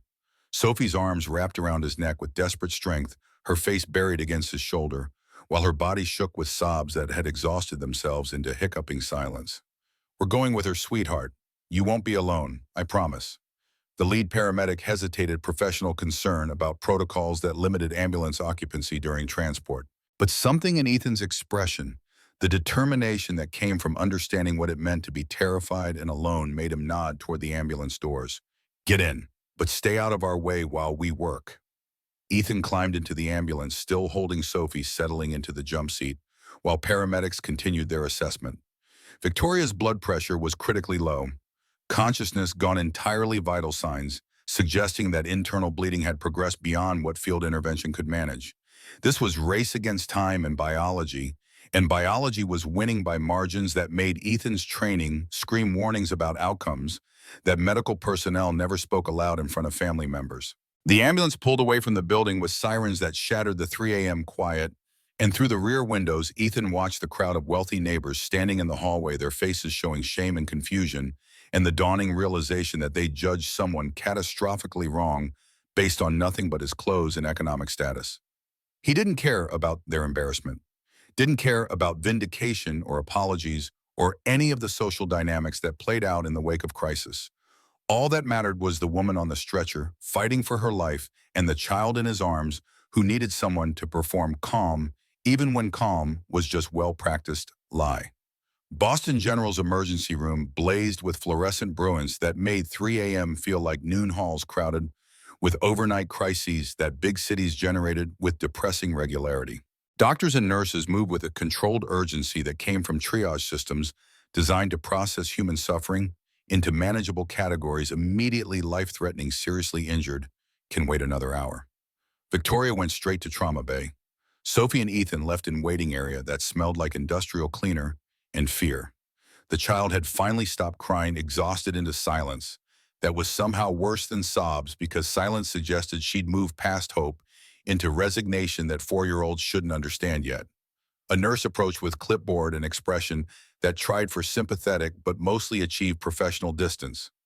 Sir, are you the patient's husband? No, I'm... Ethan paused, unsure how to explain his presence in language that would make sense to hospital bureaucracy. I received a call. She was in crisis, I responded.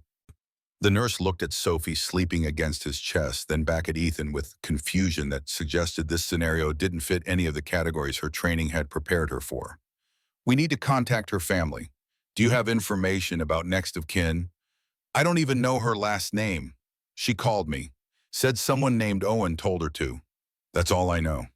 The words hung in the air, insufficient explanation for why a stranger was holding a patient's child at 3 a.m. in an emergency room where every other person present had clear relationship to the crisis that brought them. Before the nurse could ask follow-up questions that Ethan couldn't answer, a voice came from behind them. Hayes, her name is Victoria Hayes. Ethan turned to see a woman in her 50s, professionally dressed, despite the hour slightly disheveled, in ways that suggested she'd received urgent call and dressed quickly. Her face carried the particular expression of someone who dealt with emergencies as part of their job, but who was personally invested in this particular crisis. I'm Patricia Lynn, Victoria's executive assistant. Building security called me about the ambulance. Patricia's eyes moved from the nurse to Ethan to Sophie and back to Ethan, assessment happening in real time as she tried to piece together what had occurred. Her gaze lingered on Ethan's face with growing recognition that suggested she was connecting pieces of puzzle he didn't understand. Who are you? Ethan Carter. Victoria called me tonight. She was in medical distress. I came to help. Patricia's eyes widened in shock so profound that it momentarily broke through her professional composure. Ethan Carter Owens Ethan. The question hit like physical impact because nobody had called him Owens Ethan in 2 years. Not since the funeral where Ethan had stood at the back and avoiding condolences from people who knew he'd quit the team and who probably blamed him for not being there when Owen died.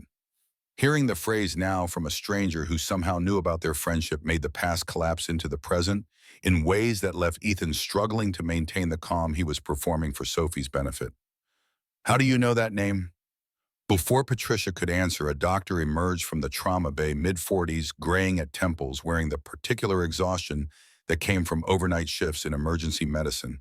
His expression was grave but not defeated, the face of someone delivering news that could have been worse, but wasn't good. Family of Victoria Hayes. Patricia stepped forward quickly. I'm here on her behalf. How is she? The doctor's next words confirmed everything Ethan's training had suggested about the severity of Victoria's condition. She had a severe gastric hemorrhage. We've stabilized her for now, but she's lost significant blood volume. If she'd arrived 10 minutes later, he paused, the kind of pause that medical professionals used when they were about to tell you someone almost died. We might not have been able to save her. Whoever made that 911 call and gave us the preliminary diagnosis probably saved her life. All eyes turned to Ethan. Patricia stared with expression that mixed awe and confusion, and something that looked like understanding dawning. The doctor extended his hand with respect that came from one medical professional to another. Thank you. Your assessment was textbook perfect. You obviously have training. Ethan shook the offered hand but said nothing, because explaining that he'd been trained for exactly these situations but had quit because he couldn't handle the trauma felt like confession that didn't belong in this moment. Sophie stirred in his arms, looked up at him with eyes that were Grace's eyes, every frightened child's eyes. Did you save my mommy? Ethan's throat tightened with emotion he was too tired to suppress entirely. His voice came out softer than he'd intended. The doctor saved your mommy. I just got her, brought her here. But Sophie shook her head with the absolute certainty that children sometimes possessed about things that adults tried to complicate. You saved her. You're a hero. Over the next hour, more people arrived. Security detail from Hayes Development Group, men in suits, who looked like they'd been roused from sleep to deal with crisis that threatened their employer. Board members whose presence suggested Victoria's medical emergency had business implications that couldn't wait until morning. And surprisingly shamefully, many of the neighbors from Victoria's building who'd been so quick to judge and mock Ethan. The older man in the expensive bathrobe approached hesitantly, shame written across features that had been confident in their superiority an hour ago. Mr. Carter, I owe you an apology. I judged you unfairly based on nothing but appearances. You saved Victoria's life while I stood there making accusations. I'm ashamed of myself. Ethan stood because remaining seated felt wrong when someone was trying to apologize, and because standing gave him something to do with the energy that exhaustion and adrenaline crash were creating in his muscles. He shook the man's hand because holding grudges required energy he didn't have for people whose opinions had never mattered anyway. What matters is that she's okay. That's all that matters. The woman in silk pajamas came next, voice subdued in ways that suggested genuine remorse rather than performative apology. I said terrible things about you, called you. She couldn't finish the sentence, apparently unable to voice the classist assumptions she'd made about someone whose poverty showed through his clothes. You're a hero, and I treated you like a criminal. I'm so sorry.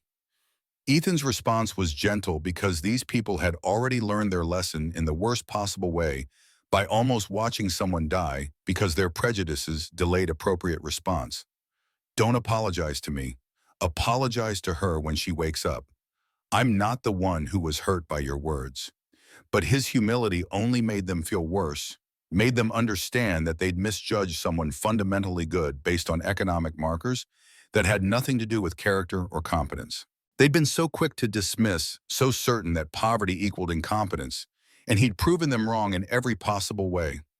A nurse who'd been part of Victoria's trauma team pulled Ethan aside, voice low, with the kind of respect that came from recognizing excellence in high-pressure situations. I've been doing emergency medicine for 20 years, and I've never seen anyone stay that calm during crisis. Most people panic when someone they care about is in danger. Where did you learn that? Emergency rescue. You learn to shut off panic and focus on what needs doing.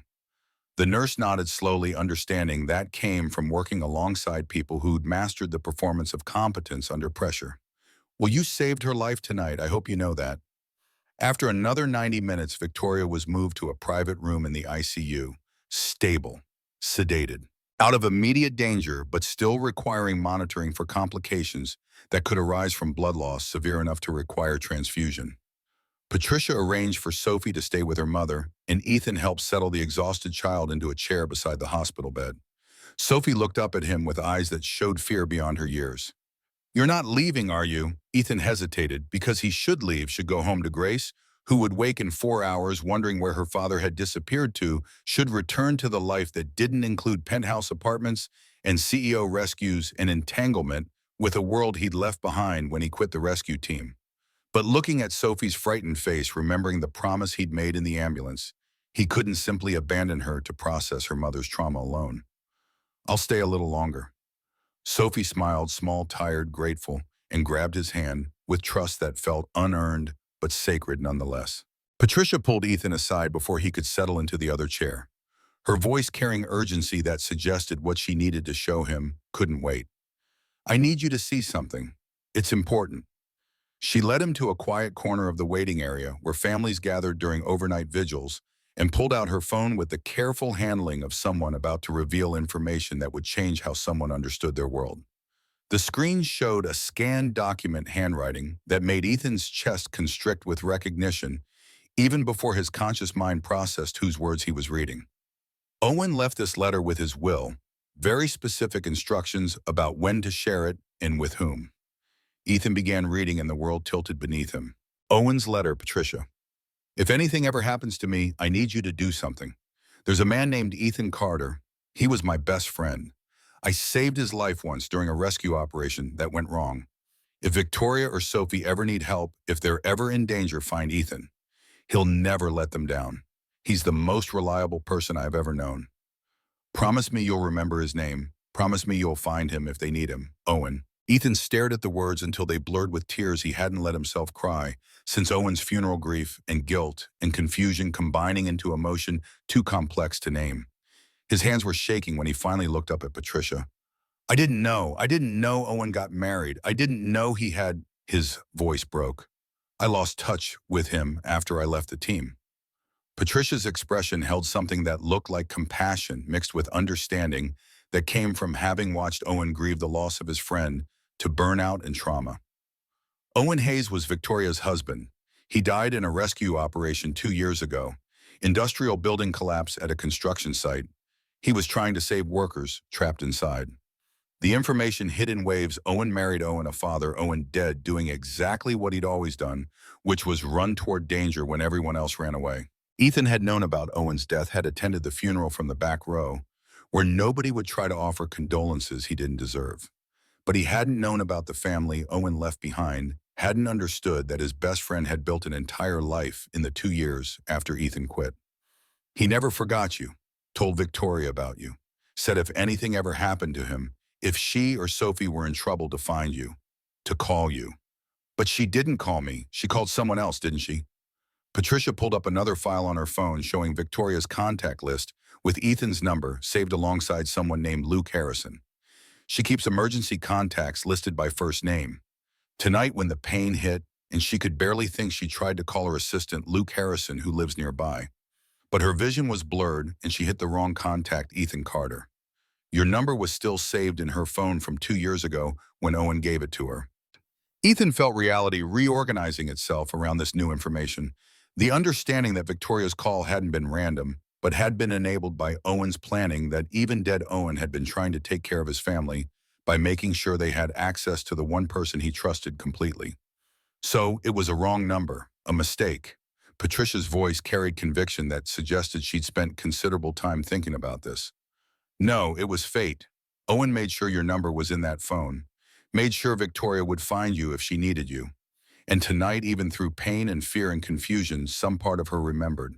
Some part of her reached for the name Owen trusted most." A nurse appeared in the hallway, voice professional but gentle. Mr. Carter, Miss Hayes is waking up. She's asking for you. Ethan stood on legs that felt uncertain and walked to Victoria's room while his mind tried to process everything he'd learned in the past 5 minutes. Sophie was asleep in the chair, exhausted beyond what consciousness could sustain. Victoria's eyes were open, still groggy from sedation, but focused on him with intensity that suggested she was fighting through medication to stay present. You came. The words were barely whisper, but they carried weight that simple statement one shouldn't have possessed.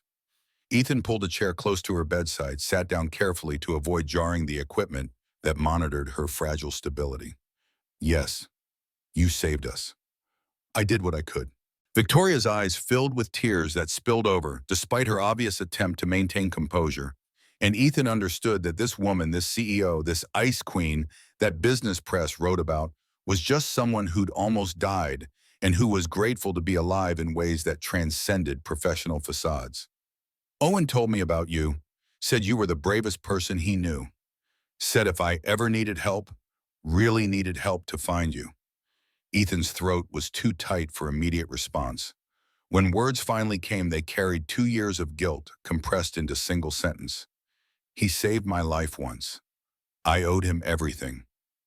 He loved you like a brother.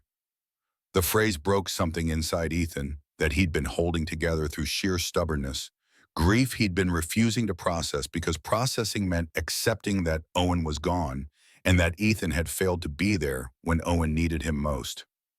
I loved him too, his voice cracked, and I'm sorry I wasn't there when he needed me. Victoria reached out with her uninjured hand and took his, the gesture costing her visible effort, but apparently mattering enough to push through exhaustion and pain. He wouldn't want you to carry that guilt. He would want you to live, to be happy. Ethan looked down at their joined hands, hers soft despite IV line threading through it, his calloused from work that destroyed bodies, and tried to find words for the complex emotion of owing debt to a dead man, whose family now needed help Ethan barely felt equipped to provide. I don't know if I remember how to be happy. Victoria's grip tightened with surprising strength for someone who'd nearly died an hour ago. Maybe we can figure it out together. They sat in silence that felt less awkward than it should have, two people connected by someone they'd both loved and lost, finding unexpected comfort in shared grief that made them allies in ways that had nothing to do with the crisis that had brought them together. Finally, Ethan spoke the words that felt like commitment to something he didn't fully understand, but which felt important in ways that transcended rational calculation. I'll stay for as long as you need me, I promise. Victoria smiled through tears. Thank you. And in that hospital room surrounded by beeping machines and the soft breathing of a sleeping child and the antiseptic smell that all hospitals shared, something shifted between them. Not romance, both too recently traumatized and grief-stricken for that, but recognition that they were both broken people trying to survive losses that should have destroyed them, and that maybe surviving together was easier than surviving alone. 3 days later, Victoria was discharged with strict orders, rest medication, follow-up appointments that she would need to actually attend instead of rescheduling around board meetings. Ethan had barely left the hospital during that time, going home only to check on Grace and reassure his daughter that everything was fine, that Daddy had helped someone who needed help and would be home soon. Grace had questions, with the particular insight of 6-year-olds who knew when their parents weren't telling the complete truth. Why do you keep going to see that lady, Daddy? Ethan knelt so he was at her eye level, the gesture Julia had always used when she wanted Grace to understand something important. Her husband was my friend a long time ago. He helped me when I really needed it. Now his family needs help, and I'm trying to give it to them. That's what we do, remember. We help people. Is she going to be my new mommy? The question hit with force that nearly knocked him backward. Ethan hadn't even considered that angle, hadn't let his mind wander anywhere near implications that 3 days of hospital vigil might suggest to a child who'd been without a mother for 3 years. No, sweetheart, we're just helping someone who needed help. That's all. But Grace's next words planted seed that Ethan couldn't quite uproot despite his best efforts. Mommy's been gone 3 years, Daddy. Maybe it's okay if you're happy again. Victoria returned to her penthouse with security increased and Sophie clinging to her hand like the child was afraid her mother would disappear if physical contact broke. The board members who'd visited the hospital had questions written across their faces about Victoria's health, about whether she was fit to continue as CEO, about succession plans that respectful people didn't voice, while the person in question was still recovering, but which were clearly being discussed in private conversations that Patricia reported with clinical precision. Richard Ashford had been the most vocal about his concerns, showing up at the hospital on day 2 with flowers that felt performative and sympathy that sounded rehearsed. Victoria, the board is worried. This collapse, it raises questions about your ability to handle the stress of the position. We need to discuss contingency planning.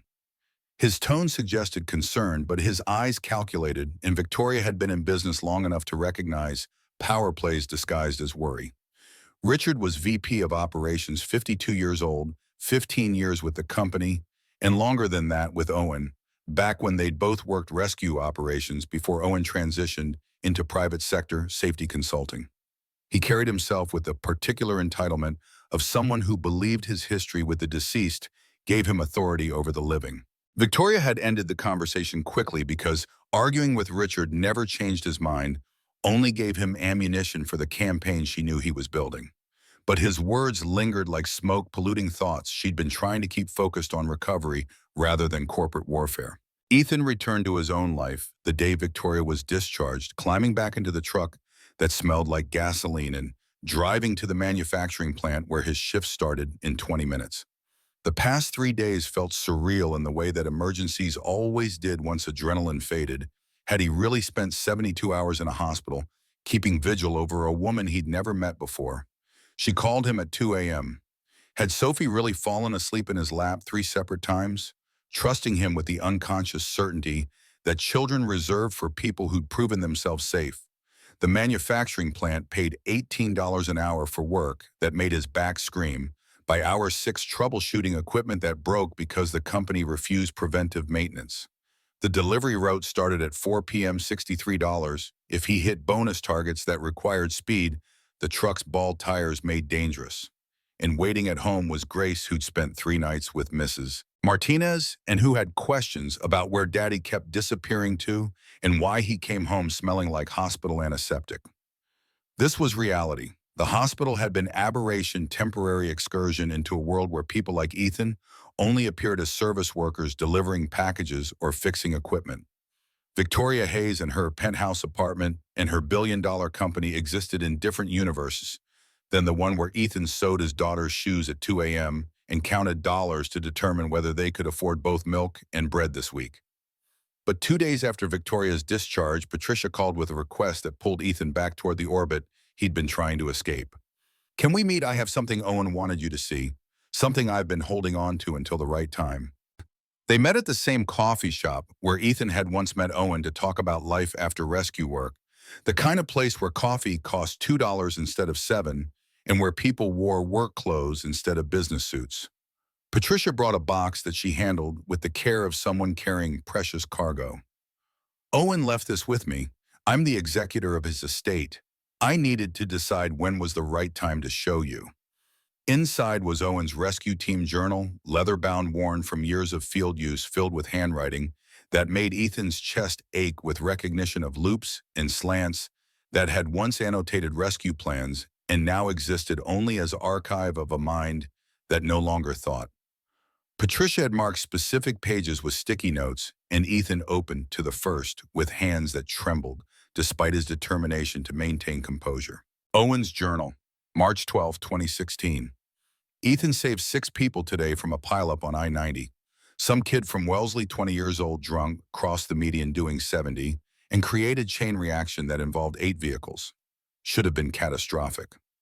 Would have been, except Ethan went vehicle to vehicle in weather that would have frozen anyone else pulling people out while EMTs worked triage. He doesn't see it in himself. Doesn't recognize that what he does isn't normal, isn't what most people would do when faced with cars on fire and injured people screaming. He thinks he's just doing his job. But there's difference between doing job and running toward fire when everyone else runs away. Ethan runs toward fire. That's who he is, fundamentally the person who shows up when showing up might get you killed. I'm lucky to have him as partner. Team is lucky to have him, period. Boston is safer because Ethan Carter wakes up every morning and decides that other people's lives matter more than his own safety. Ethan couldn't read any more tears blurring words that felt like messages from the dead Owen's voice, speaking across 2 years of silence to tell him things he desperately needed to hear, but which arrived too late to change anything that mattered. Patricia's voice was gentle when she spoke. There are 47 entries about you in this journal, spanning 6 years. Owen documented every major call you worked together, every time you did something that impressed him, every moment where he saw qualities in you that apparently you couldn't see in yourself. She turned to another marked page.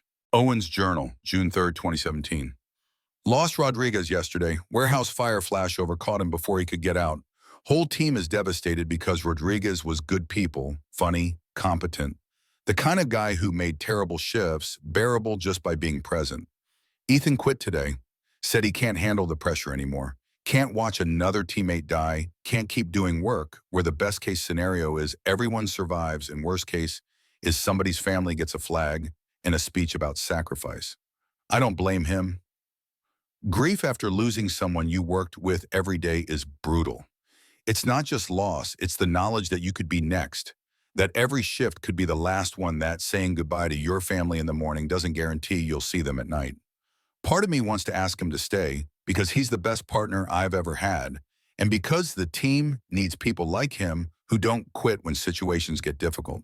But bigger part of me understands that he's reached his limit and that pushing past limits is how you break people permanently. I'll miss having Ethan watch my back, but I don't blame him for leaving.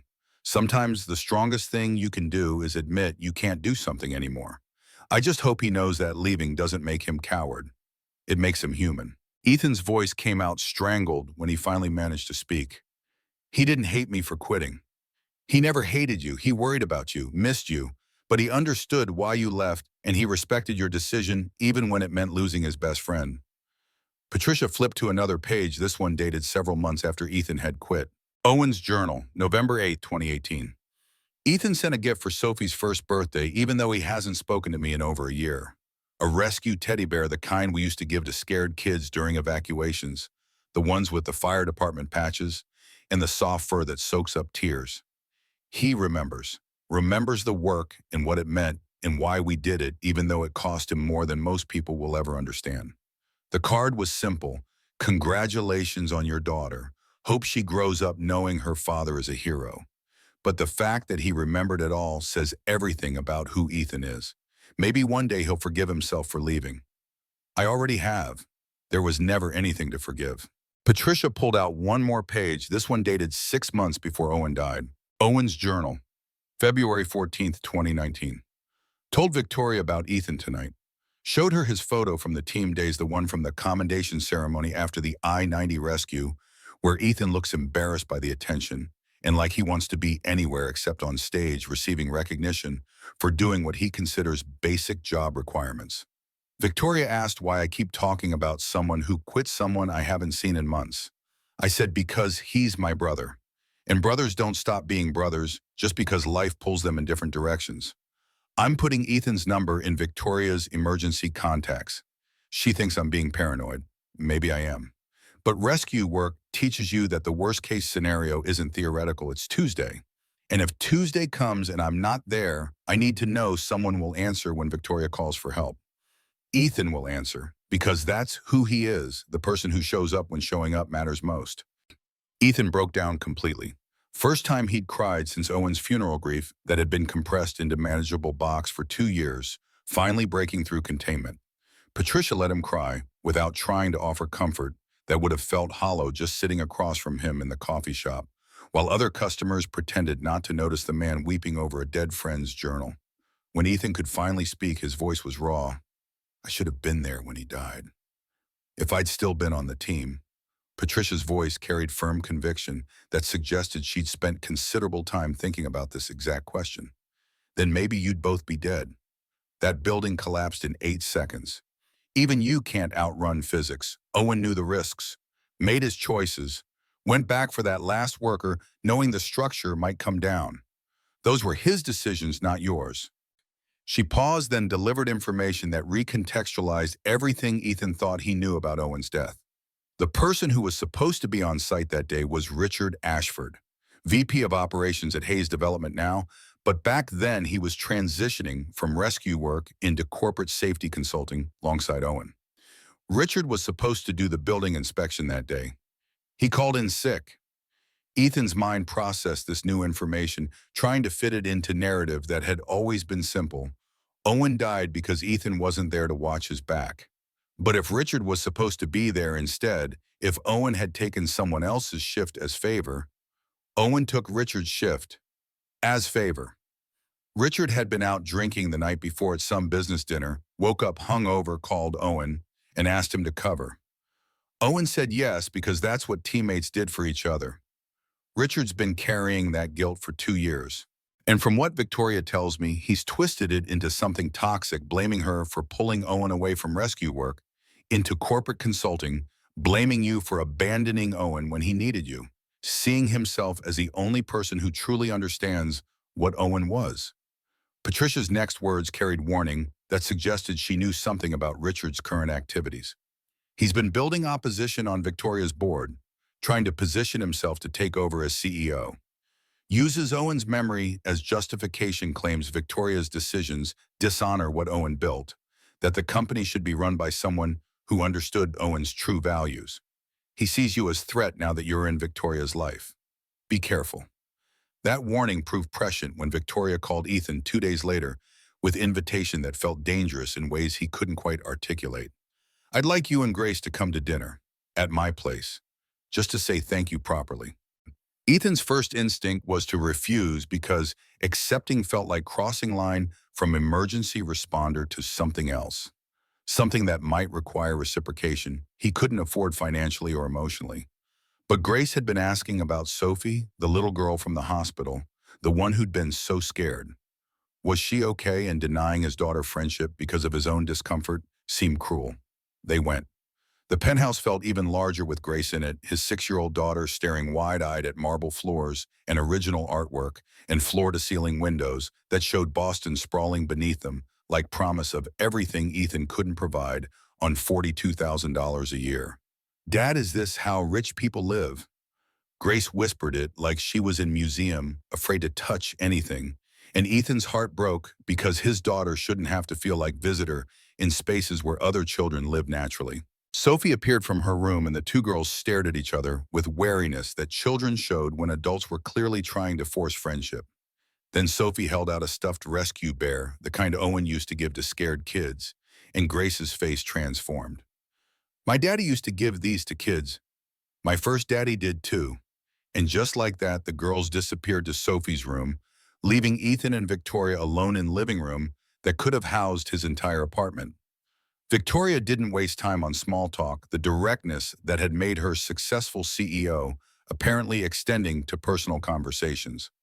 Hayes Development needs a director of emergency response and security, someone who understands crisis management, can train staff in emergency protocols, can design systems that keep people safe when things go wrong. The salary is $120,000 annually, full benefits, and there's a scholarship program for employees' children that would cover Grace's private school tuition. The numbers were abstract, disconnected from reality where Ethan existed. $120,000 was almost 3 times what he made working 3 jobs, in private school tuition alone probably exceeded his annual rent. That's charity. It's recognizing expertise. You saved my life.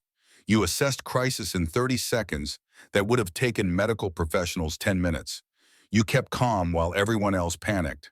That's exactly the qualification I need. I don't have corporate experience. I fix manufacturing equipment and deliver packages. I'm not qualified for... You were qualified enough to keep me alive until professional help arrived. That's the qualification that matters. Before Ethan could respond, the penthouse door opened and Richard Ashford walked in with the confidence of someone who still thought of himself as Victoria's trusted advisor, even though Owen had been dead for 2 years. Victoria, we need to discuss the Q3 projections. He stopped when he saw Ethan's expression shifting from professional to hostile in the space between heartbeats. Richard was evaluating him the way the neighbors had evaluated him, finding him wanting based on appearance that screamed poverty in spaces where poverty was invisible except as service role. "Who is this?" Victoria's voice was cool. "Richard, this is Ethan Carter. He's the one who saved my life 2 weeks ago." Richard's eyes narrowed with calculation that suggested he was connecting pieces into narrative that would justify whatever conclusions he wanted to reach. "The man from the news reports." His tone made it sound like accusation rather than identification. Richard turned to Victoria with barely concealed anger. "Victoria, can we speak privately?" In the kitchen, which was separated from living room by open floor plan that made privacy impossible. Richard's voice carried with clarity that suggested he didn't care if Ethan heard every word. "You're offering him a job. You don't know this man. This is nepotism, hiring your dead husband's friend out of guilt. The board won't approve this." Victoria's response was ice. "I'm the CEO. The board works for me." Richard's reply carried threat that wasn't even thinly veiled. For now, Ethan left without accepting the right offer, wouldn't accept it because pride was all he had left when money and security and everything else had been stripped away by circumstances that poverty made inevitable. Accepting Victoria's help felt like admission that he couldn't provide for his daughter on his own, and that admission was more than his ego could sustain. But that night, Grace asked a question that changed everything. "Dad, why did you say no?" Sophie's mom was being nice. "Because we don't accept handouts, sweetheart. We earn what we have." Grace's next words carried wisdom that 6-year-olds shouldn't possess, but which poverty sometimes taught early. "But you saved her life. Isn't that earning it?" Ethan had no response to logic that was irrefutable, so he just held his daughter and pretended he had answers to questions that were really about why the world was unfair, in ways that hurt people who didn't deserve hurting. 1 week later, Grace came home from school crying in ways that suggested something worse than scraped knees or failed tests.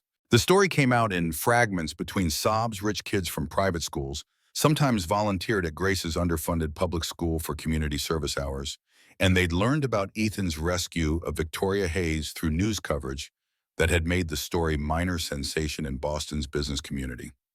They said, "You're just a delivery guy," that we're poor, that I don't belong at their school even though Miss Victoria said I could go there.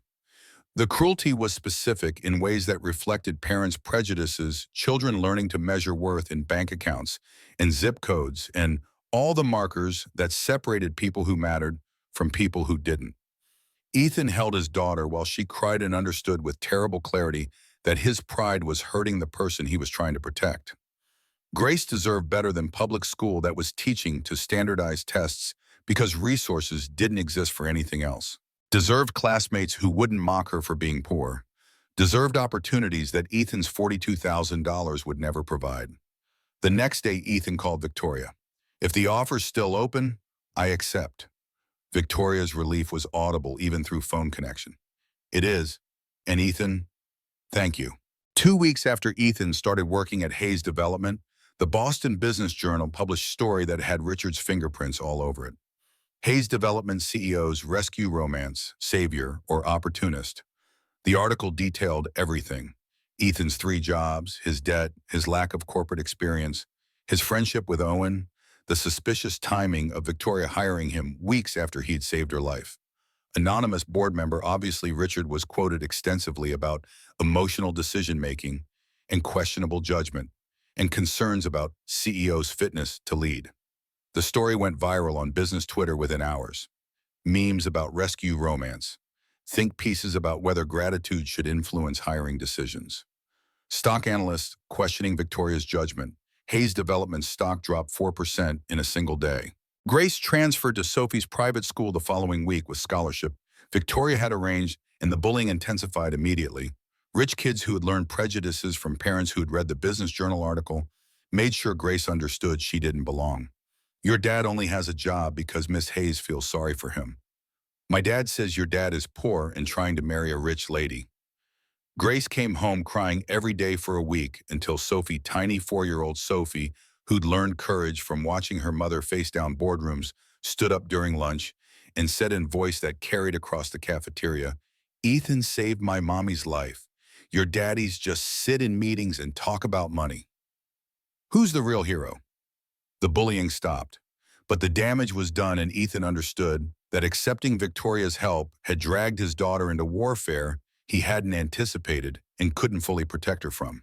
The emergency board meeting happened 3 weeks after the Business Journal article, Richard having spent that time consolidating support among board members who believed Victoria's personal crisis indicated larger problems with her leadership.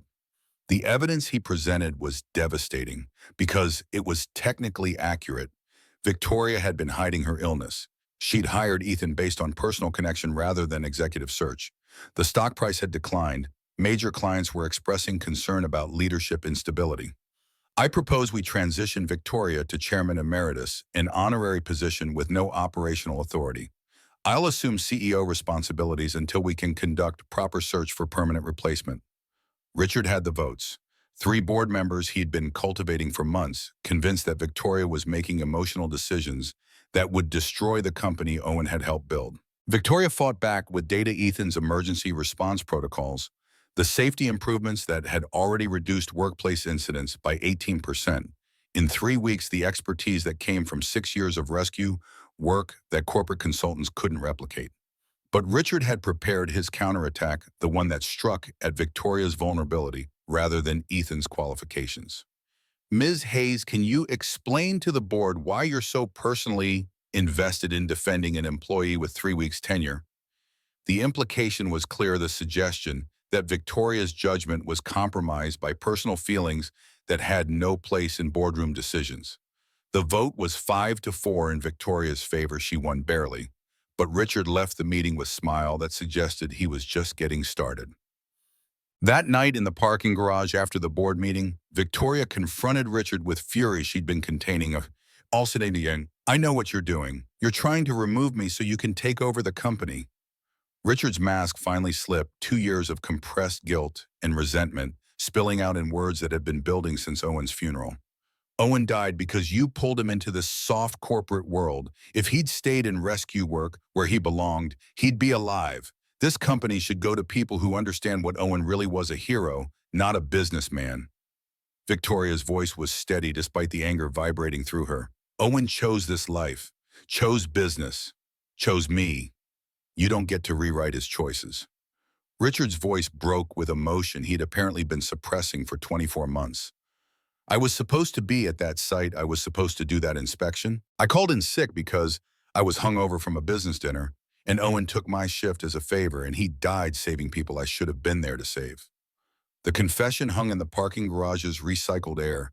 2 years of guilt finally vocalized to the person Richard blamed for Owen's death, because blaming Victoria was easier than accepting his own responsibility. Every time I see this company, I see the place that killed him. And every time I see you with Carter, I see 2 people who abandoned Owen when he needed them most. Victoria's response was quiet but firm. Owen wouldn't want you destroying his family because you survived. He'd want you to honor his memory by supporting what he built, not tearing it down. Richard walked away without responding, but the confrontation had exposed the truth that Patricia had warned about. Richard's campaign wasn't really about protecting Owen's legacy. It was about managing guilt that had nowhere else to go except into destructive patterns that hurt everyone Owen had loved.